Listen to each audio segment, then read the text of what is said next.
And apologies because losing my voice a little bit, been talking about this project a bit. We can hear you loud and clear. All right, great. Good afternoon. My name is Denise Lopez, and I'm an East Greenwich resident. But today I come to speak as a representative of Kent County and the voice of those who are unable to come and speak today. I have spent the past year following the MedRecycler project and objectively learning more in order to provide facts to the community on what is being proposed. Quite frankly, the more I've learned, the more concerned I have become that the project has gotten this far for such a congested area in the middle of Kent County. As stated in Science Direct article, a pyrolysis plant for self-sustaining energy from waste is thermodynamically unproven, practically implausible, and even environmentally unsound. Yet MedRecycler claims their process is safe, even green, but it has never tested the system with medical waste to date, only in simulation. Pyrolysis is not that different from incineration. Both methods use high heat and produce ash, char, and air pollutants, including mercury and lead. I have heard from many families impacted by cancer thanking me for my efforts, as the last thing Rhode Island needs is additional dioxins that will increase our risk statewide. Well, I could go on for hours. The focus today is on the solid waste permit, so I will concentrate my comments on that. And I had a few things that have already been stated, in particular with regards to the alternative technology regulations in section 1.14. And with DEM stating that the process cannot be proven to date for the environmental impact as well as health concern, and they stated themselves that with respect to 3 and 4, those two items, the Office of Waste Management has remaining concerns that need to be addressed, specifically that shredding untreated medical waste may aerosolize pathogens that could negatively impact the health of workers and the community at large. They also go on to say that this technology has not previously been permitted or utilized in Rhode Island, and this is a key piece of information for this location that I will address later. Secondly, as stated by the business owner next door, it's alarming that the number of flags that appear when general oversight of the solid waste regulations. And I know this is alternative technology, but when we have our basic solid waste regs that aren't being followed, that should be a flag. In particular, with regards to section 1.6 and D with odors. Odors, they say it's going to smell. We know it's going to smell. They've said they're going to be a good neighbor and get rid of the smell. Well, why try to cover it up? If they're saying that it's going to smell, at least we would know what was going on. In section 1.8, the odor control problem, I had a couple of questions with regards to what off-site alternative medical waste treatment facility has been determined for processing trucks with offensive odors, because they state that some will come in. And then if such facility has not been identified, how is it permissible to be, as stated in the application, processed immediately on site?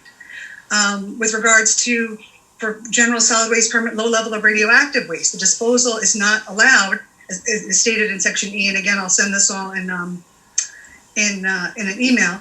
But on page 47 of the application, it states that should radioactive material be detected, the container is labeled as radioactive and temporarily placed away from employees. In most cases, it will decay to an acceptable background limit and may be processed as regular medical waste. So if we don't allow it in a solid waste building, why are we even considering it for this application?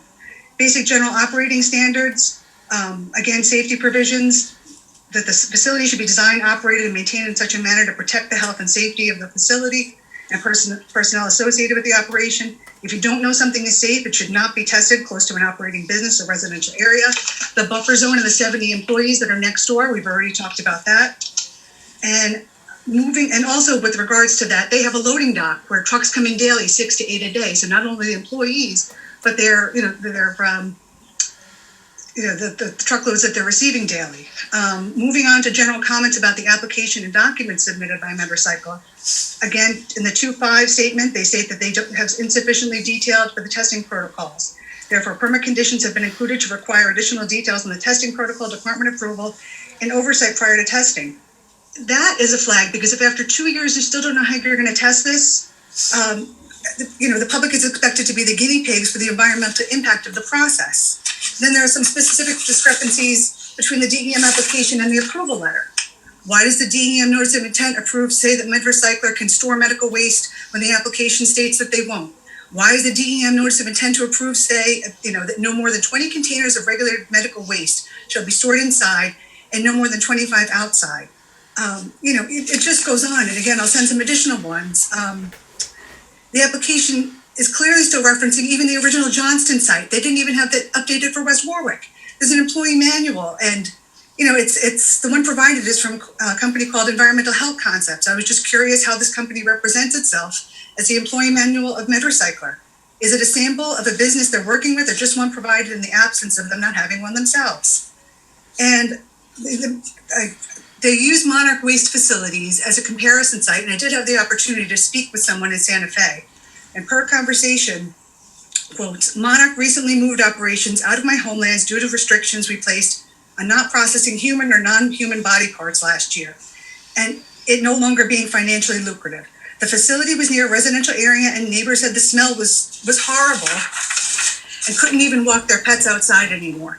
I lived far enough away to where it didn't smell. My concerns were around what the EPA deemed safe amounts of things like arsenic. They also didn't do a full environmental impact assessment, so no information on how it would impact groundwater-only air emissions. I would advocate for a full environmental impact assessment. It's completely gone over here, no longer in operation, thankfully. While I think it's important that we find ways to dispose of waste safely, I'm not understanding why these facilities need to be near homes and communities and near areas that are deemed disposable, largely near communities of color and Indian reservations.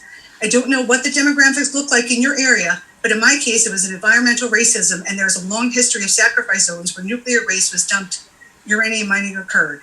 I'd definitely be concerned with the let's try it and then let's test it method, end quotes.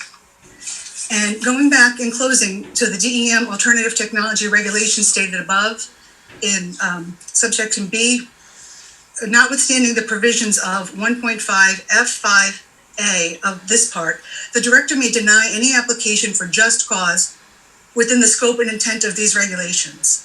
And especially in this age of COVID, considering the relatively new and unique use of pyrolysis for the disposal of medical waste, I would question whether or not even the Rhode Island DEM has the ability or expertise to thoroughly and safely evaluate the proposed project. It is certainly new territory for DEM and an alternative use of this technology that will set precedents for the state.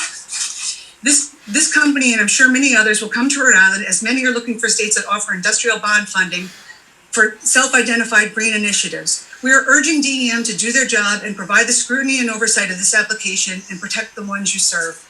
Thank you very much, and I hope that you oppose this application.